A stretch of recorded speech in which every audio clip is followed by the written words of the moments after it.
उपयुक्त पात्र। जयसेन नामक एक राजा थे।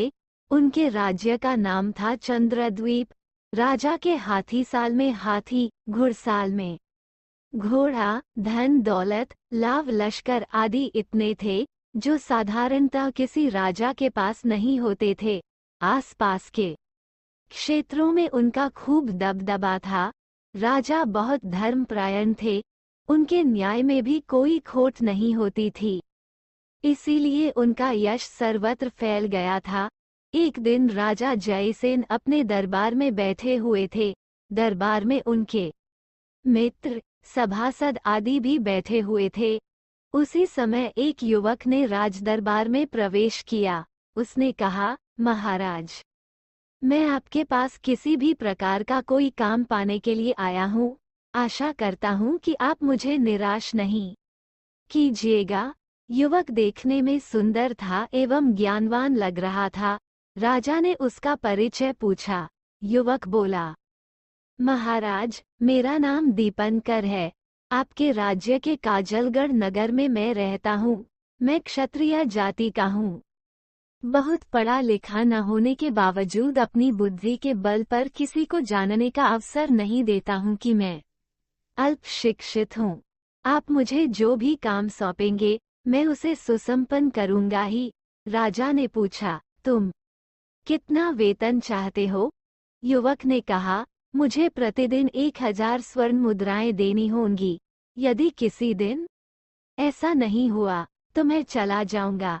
दीपनकर की यह मांग सुनकर राजा, उनके मित्र, सभासद सभी आश्चर्यचकित रह गए। लेकिन राजा की सोच थोड़ी भिन्न थी। उनकी बुद्धि भी अन्य प्रकार की थी। उन्होंने मन ही मन सोचा कि निश्चय ही इस युवक में कोई अद्भुत शक्ति है, इसीलिए प्रतिदिन यह 1000 स्वर्ण मुद्राओं की मांग कर रहा है। बहुत सोच विचार के बाद राजा जयसेन बोले, ठीक है दीपनकर, तुम्हें वही मिलेगा।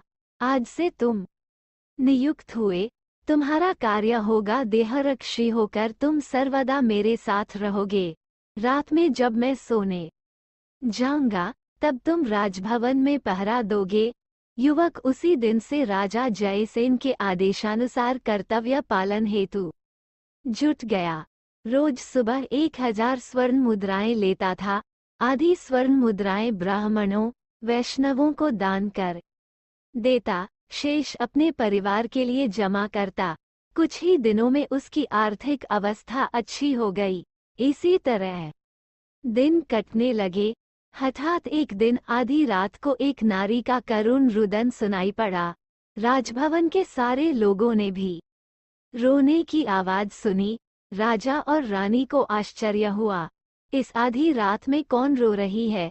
राजा दीपनकर के पास गए। दीपनकर बोला, महाराज, मैंने भी रोने की आवाज सुनी है।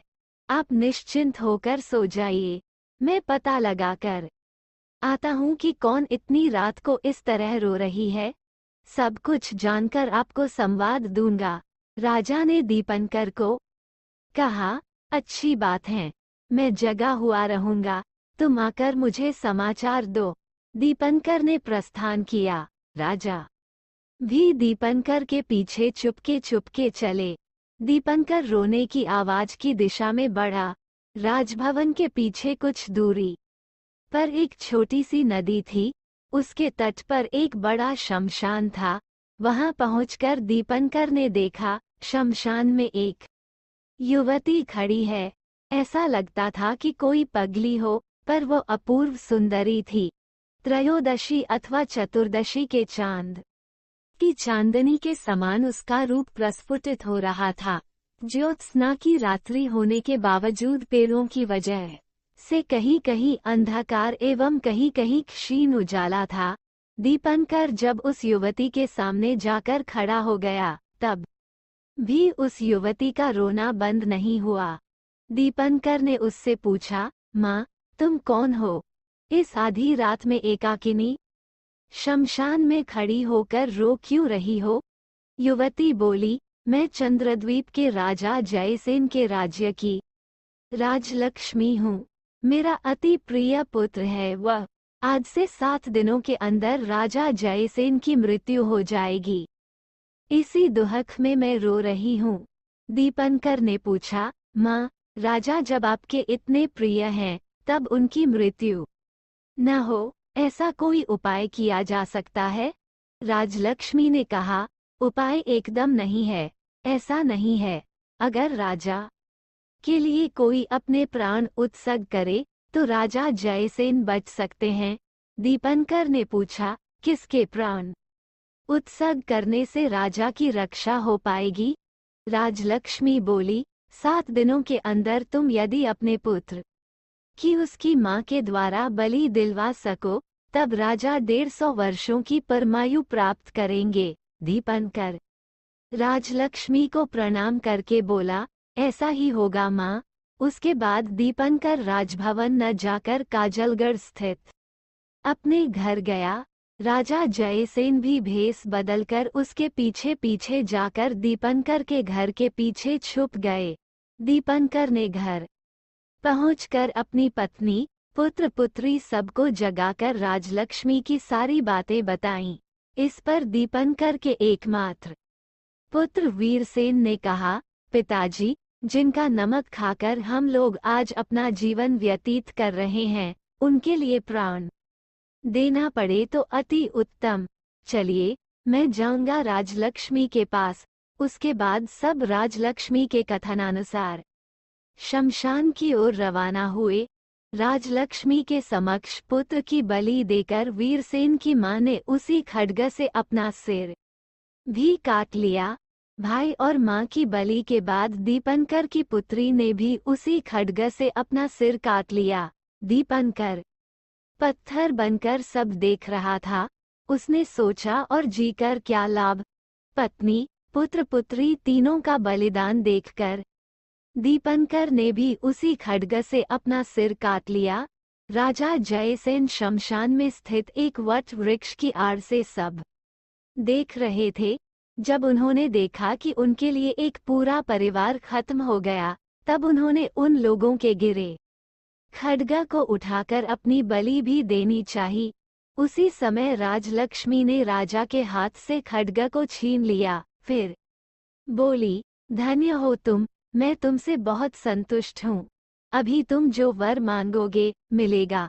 राजा ने कहा, देवी, यदि मुझ पर आपकी दया दृष्टि है, तो मुझे यह वर दीजिए कि दीपनकर अपने पूरे परिवार के साथ पुनः जी जाए। राजलक्ष्मी ने कहा, ऐसा ही होगा। ये कहकर वो अंतर्धान हो गई। देखते ही देखते दीपनकर सहित उसका सारा परिवार जी उठा। राजा जयसेन ने दीपनकर को आलीगन में ले लिया। उसके बाद उसके पुत्र वीरसेन को अपने हृदय से लगा लिया। राजा जयसेन को कोई पुत्र नहीं था, एकमात्र पुत्री थी। राजा ने अपनी पुत्री का विवाह वीरसेन से करवा दिया। वीरसेन चंद्रद्वीप राज्य का एकछत्र सम्राट बन गया। राज्य की सारी प्रजा दीपनकर के अद्भुत बलिदान की प्रशंसा कर मनोमुग्ध हो गई। सब बोलने लगे, राजा जयसेन ने उपयुक्त पात्र को ही राज्य एवं अपनी पुत्री का दान किया है।